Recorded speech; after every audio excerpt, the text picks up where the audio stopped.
Hello again, everyone. I'm Kathy Leone, and this week for Nancy O'Neill. Today on Suncoast FYI, the nonprofit Blaze of Hope, a look at marketing on Maine, and our SNN meteorologists answer questions on hurricane season preparedness.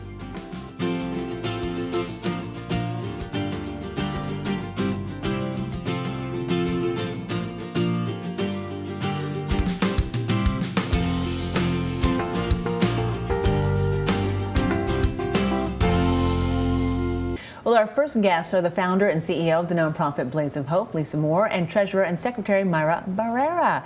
Thank you guys for joining us. Thank you for having us here. Well, tell, for the folks who don't know, what is Blaze of Hope and what is the purpose? Blaze of Hope is a 501c3 nonprofit, and what we do is we pay bills for families that have a child in the hospital with a life-threatening condition. They're everyday bills. We give them a gift of $500 and we pay it to the bill of their choice. I imagine it's such a great help for folks who, already, I'm sure medical bills are expensive, and then the stress and the worry, and that just alleviates so much more of their stress. So it definitely helps. So then, you guys, do you do this through, you fundraise as well as donors, or how does it work, and do you have events coming up? We do fundraisers. We actually have an event coming up that we'll be participating in, and that's the fireworks show at the Nathan Benderson Park. And, we'll be working the beer tent there, so a lot of the donations, actually all the tips will be donated to Blaze of Hope. So that's one way, and we do a lot. We also had Garrett from Siesta Key, the show on MTV. He donated his car to Blaze of Hope. We auctioned it off, and the person who won the car actually donated it back. So that's another thing that we will be using to fundraise as well. That's fantastic. Yeah. That is such a great sort of chain of giving there from that one thing. I know that our Lyndon Blake had done a story with you guys about that originally, so it's great to hear the progress that this car has made, or what it's going to do for you guys. Okay, so how can folks get involved with you guys, or what can they do to help, or how can they help you? Well, they can volunteer. We always need a lot of volunteers. Make a donation at www.blazeofhope.org. Like us on Facebook, tell their friends. If they have any friends that have a child in the hospital, let them know. It's a simple, easy application. It'd take them 5 minutes to fill out, and just get the word out there. Help us spread the news. So this is, you guys have done, so much, but where do you guys see yourself in say, maybe 3 to 5 years from now? Well, we would really like to be able to really help the hospitals, the children's hospitals, all children's, and the Ronald McDonald House. We'd like to partner up and really be able to help. So, well, let me just ask you this, because I asked you earlier, before we got on camera, how you became involved in this, and this is something that's near and dear to your heart. So, because you've actually been through a situation where you've had help, and yes, I had a son who at 7 months old was diagnosed with cancer, and he passed away at 13 months. During that time, I was a single mom, and I had a lot of bills, and this community here in Sarasota came together and helped me. People anonymously donated money to my electric bill. I was able to spend 24 hours a day with my son, never leaving his side, and that's time that I don't get it back, and I was able to be with him. So I want to be able to help families so they can spend their time with their child, more time with the kid and less time worrying about their bills. That's fantastic. That is such a great way to sort of pay it forward there, and then use your own experience with that. So the community support, I imagine, you guys have been finding a lot of community support. Yes, we actually have. We actually, Suncoast Community Church, Pastor Larry Bockham, they donated a bus to Blaze of Hope. And, and also receiving from local support, like I said, Garrett, again, with the car. It's just been overwhelming to see how many people are willing to give, to help us reach our goal and mission to help other families. That's wonderful. So I want to talk about one more time what the upcoming events, because again, there's 2 coming up. The first one being the firework display at Benderson Park. And so you guys are going to be there, and tell us again what you guys are going to be doing. We have a couple of beer trucks and a couple of water stations, and we'll be selling glow sticks. And it's an opportunity for a lot of people to come together and volunteer. We have 25 volunteers signed up already for it, and we'll be wearing our shirts and handing out information and bracelets. And that's wonderful. Yeah. I mean, what a great. I know that I think I was there last year, so a huge turnout. Yeah. So I imagine you guys are going to get a lot of support there. This year they're saying it's going to be even bigger. I would imagine. Yeah, It was a we're big looking forward to success. So I think it's a great partnership here. music, Yeah. arts. It'll be Fantastic. wonderful. And then the Mustang as well. Do you have a date on that, when you might do the event? We're with- going to do it as soon as the show comes back on, and we're thinking late July. Right. And that's going to be awesome. So people need to stay tuned on our Facebook page and for the keep details. up with Gonna that. say- Yes, someone makes a $100 donation. There'll be a drawing, and we're only going to accept 500 of these donations. Okay. So it's a 1 in 500 chance to win Garrett Miller's Mustang. Well, that's fantastic. Yes, we're looking forward to it. Yeah. Well, we wish you guys lots of luck. Oh, Thank thank you you. so much. And so Thanks nice for to having meet us. you, ladies. Nice to meet you as well. Nice Thank to you. meet you as well. Thank you. All right. Well, next on Suncoast FYI, we speak with the founder of Marketing on Main, so don't go away.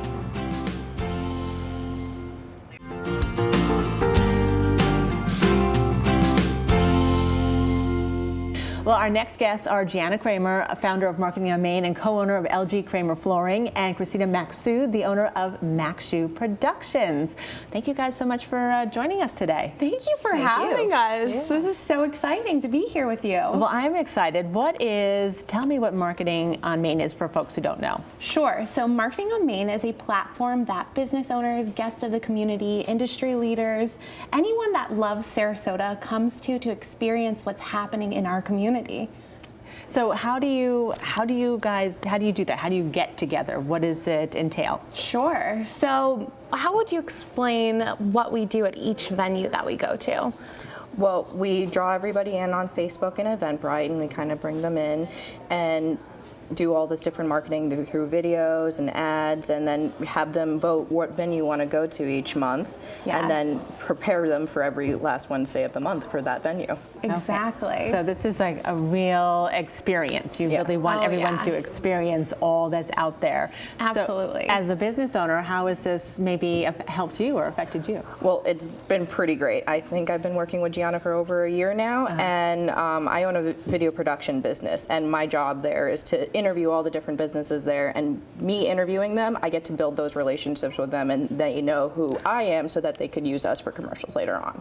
That's fantastic. If I was to go, what would the array of businesses, or who would I find there on a given day? Absolutely. So you are going to find people that are going to inspire you. You're going to find individuals that will have a great product or service that is going to change your life for the better. You are going to find people that are trying to make a positive difference here in Sarasota, one person at a time. We believe in the Gandhi quote, be the change you wish to see in the world. You'll feel a ton of positive energy. Just the environment itself is so positive. How would you describe the atmosphere when you go there? I mean, compared to other networking events, it's a super warm and happy, fun place to be. Yeah, I go to a couple different business meetings every week, and in comparison, it's nothing like Marketing on Main. Well, you guys showed me a video a few minutes ago, and the energy alone from what I saw was just amazing. And I could tell from you guys how excited you are and what you put into it and what you're probably getting out of it from this. Oh my gosh. How can anyone get involved? Would you show up, or do you have to become a member? How do you get involved? Sure. So Marketing on Main, I like to keep things as simple as possible. That's a great idea. A great rule to Oh my have. gosh, yes. The easiest way to get involved in Marketing on Main is to attend an event. Okay. There's not a membership. You can choose to come on a monthly basis. You go on Facebook or Eventbrite, or you could go on Google and search Marketing on Main, and then you can grab a ticket. And the tickets are donation based, so you choose how much you would like to donate to attend. Great. And if you are not tech savvy at all, you're like, Gianna, I just can't do this. We have individuals at the door that are going to be happy to check you in. Same procedure. You can provide cash, check, credit card, you name it, you can get in, and it's a simple process. That sounds fantastic. Let me just ask you, because I'm curious. When did you start this, and how quickly have you grown? Because it seems that your energy is infectious. So I have to admit, I have to say that you're probably very successful at this, and when did you get started with it? Thank you. So I was actually inspired by the business community. My husband and I own a flooring company, and we were finding that it was very difficult as far as financial to get involved in certain things in the community. And I had tried different things that kind of led me down a path of, I wish it was this way, I wish it was that way. And I said, hold on. Why am I wishing? Let me do this. And so within 24 hours, that was in January of 2017, we started our first event, and there was 5 business owners there. And last year we went to the Ritz-Carlton, and there was just over 600. Oh my goodness, that's fantastic, you guys. That's wonderful. I know you wanted me to ask you about tickets, and we to get that in because we're running out of time. I can't believe it. But so it's been such a great interview. So thank you so much. Tickets can be found on Facebook or Eventbrite. Simply search Marketing on Main and make your donation, and you can attend our expo and networking event on the last Wednesday of each month. Well, thank you guys so much. It sounds wonderful. I'm very excited. I'd love to go myself. So maybe I'm I'll inviting see you, there. you right now. Okay. Thank you, guys. All right. Well, we're in the midst of hurricane season. After the break, meteorologist Justin Mosley and Marco Lamano will answer your questions on this year's storm season.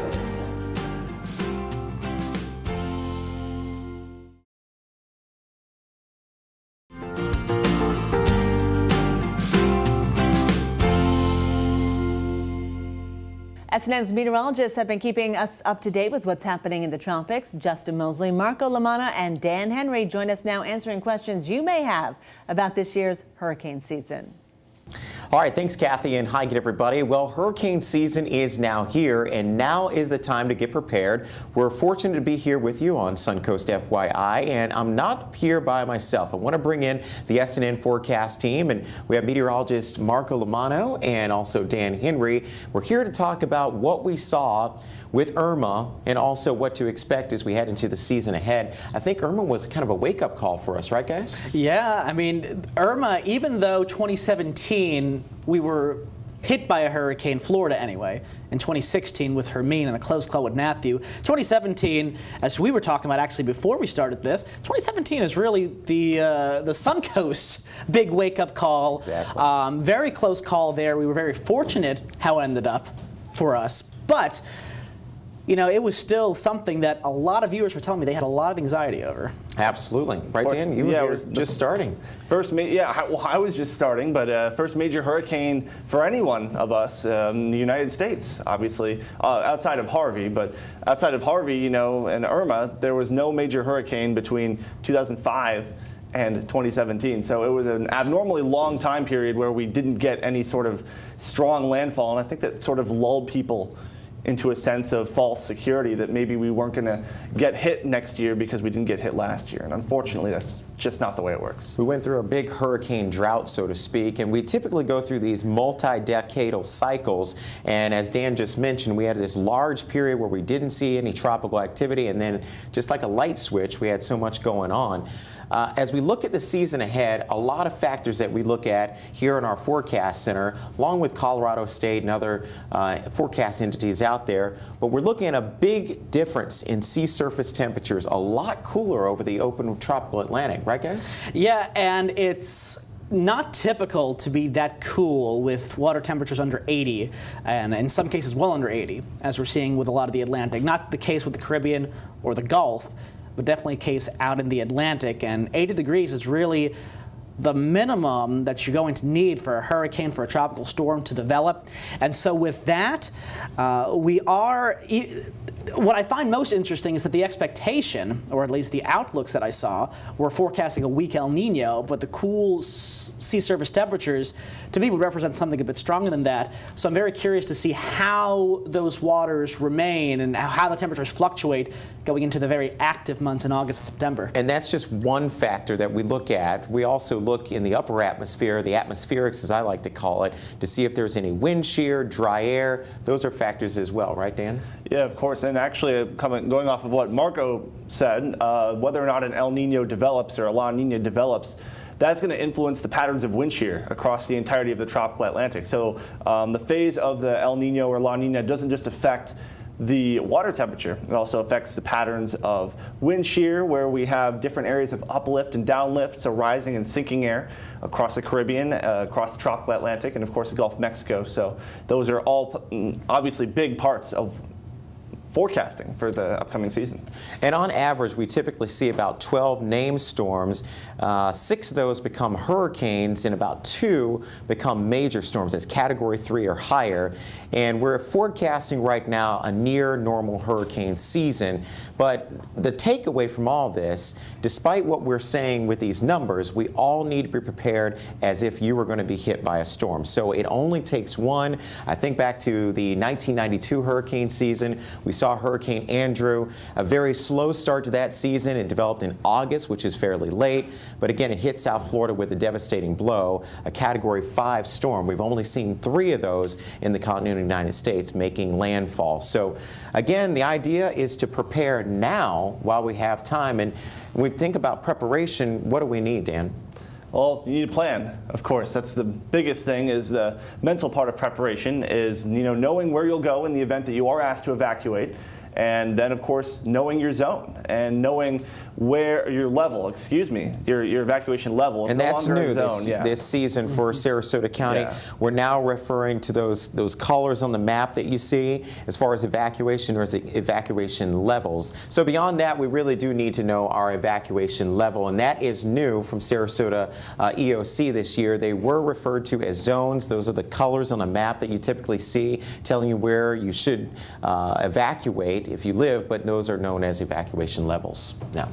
And the thing with the evacuation levels is that they always want people to only evacuate if you're in that zone, to free up the roads for anybody who is actually in the zone. If you're in Zone A, they tell you to evacuate. They don't want people from Zone B and Zone Z to also evacuate. They want Zone A as seamlessly as humanly possible, considering, of course, a lot of the anxiety and a lot of the people who are going to be on the roads preparing. They want those roads to be as clear as possible for the specific zones they want to evacuate.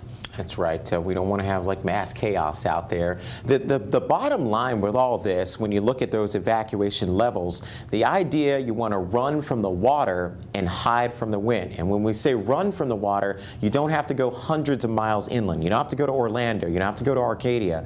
You can just get away from the coast in a strong structure with hurricane shutters and ride out the storm, even right here in Sarasota County, and be safe. You just want to get away from the storm surge. And that's another big factor when it comes to tropical activity. It's the #1 killer when it comes to tropical weather. Right, Dan? And unfortunately, Justin, a lot of the time, folks that are victims from storm surge are in evacuation areas. So these are folks that got the evacuation order. They're living right on the coast. A major hurricane, or even a hurricane at all, is approaching, and they chose to not follow the emergency management's instructions and leave their homes. And it's a tough decision to make the choice to evacuate. I have lived in an evacuation zone before. When I first moved down to Florida in 2004, I had to evacuate for Charlie about a week after I moved here. And it was, I was 14, I was terrified. It was an awful experience, but I was safe. We had a big tree branch fall in our house, and it could have been very dangerous if we were inside. And I'm very glad that we ended up leaving. Exactly. So when you hear those warnings coming out, and we'll be here broadcasting should anything threaten, you really want to heed those warnings coming out from the National Weather Service, and also follow the instructions of the local emergency operations center in the counties that you do live in. You can get all this information that we're referencing on our website. That is snntv.com. Keep in mind, should anything threaten our area, we will be here around the clock. We're your source, the one to watch here along the Suncoast for any severe weather or tropical weather, and you can not only do so on air, but you can do so online and through social media, right? snntv.com/prepare. We have so much information regarding not just what's out in the Atlantic, where we put up daily videos, but we also have all the information on evacuation levels. We have information on the evacuation centers, where you can actually go, and again, you're thinking tens, not hundreds of miles. And so great information, great tips for not just you, but your pets as well. The pet-friendly shelters in your county, from Manatee through DeSoto, through Charlotte, and of course Sarasota County is all that information's there online. That also includes the medically dependent as well. You want to think about that, folks that may need special needs there, and also you want to think about your own medications that you may be needing as we approach hurricane season. And yeah, a lot to think about, right, Dan, including documents and important things like that. Yeah, of course. You got to make sure that you have, that's part of having a plan, you know, is making sure you have a list of all the things that you need. And the thing is, as we go farther along into hurricane season, it's going to become more active. So June, you know, what we're in right now is typically one of the least active periods of the hurricane season. You know, it's the start, and we sort of ramp up, and it's sort of a gentle incline as we get through July.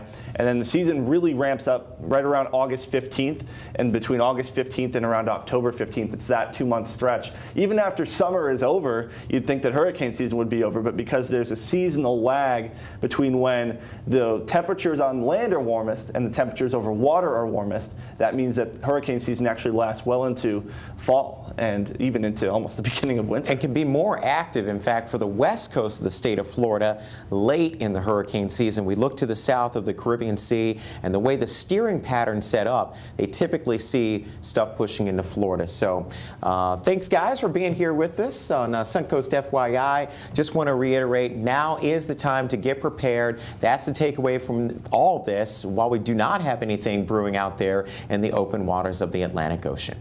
All right, thanks so much, Justin, Marco, and Dan, and we'll be right back.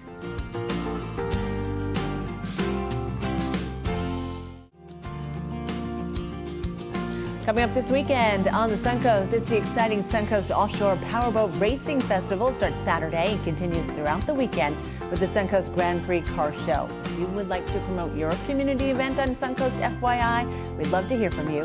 This is a complimentary service. Please call our producer, Robert Pandolfino, at 941-361-4616. And to view previous episodes, go to snntv.com under Programming. I'm Kathy Leone. Thank you for watching Suncoast FYI. Nancy O'Neill will be back next week with a look at this year's Sarasota Powerboat Grand Prix Festival.